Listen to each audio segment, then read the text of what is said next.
At first I thought it was a swan. Moments later, I wished it had been.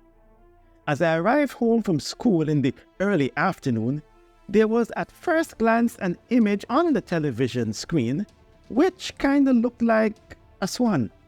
I soon discovered that it was not a swan, but actually a replay of a live view from about an hour earlier of the Space Shuttle Challenger disintegrating just 73 seconds after takeoff from the Kennedy Space Center. On January 28, 1986, 7 astronauts were heading into space on what was to be the Challenger's 10th mission. Among them was Christa McAuliffe, a 37-year-old social studies teacher at Concord High School in New Hampshire.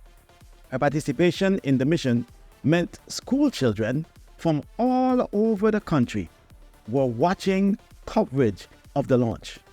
McAuliffe's parents were at the Kennedy Space Center to witness the historic launch. It was later discovered that the Challenger broke up shortly after liftoff because of faulty O-ring seals on the solid rocket boosters. Due to unusually cold temperatures at Cape Canaveral, the O-rings weren't able to function correctly. They had been designed to work in warmer weather.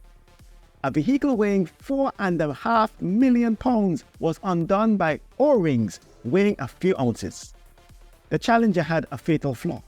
Not unlike many people who possess a spiritual Achilles heel, Judas was a thief. Solomon, David, and Samson succumbed to lust. Achan, Ananias, and Sapphira, and the rich young ruler were covetous, while it was pride that caused Lucifer to fall and led the world to be trapped in sin. In each case, one sin grew until it consumed an entire life. Solomon wrote that the little foxes spoiled the vines in Songs of Solomon 2:15. A cherished secret sin will ultimately do great damage if it is not surrendered to God. The psalmist says in Psalm 19 and verse 2, "Who can understand his errors? Cleanse me from secret faults." It's far better to yield little sins to God than to see a human weakness become a fatal flaw. Thanks for joining me today. I'm Von Joseph of Victory in Jesus, and I'll see you next time as we go into the Bible verse. Thanks for viewing Into the Bible Verse.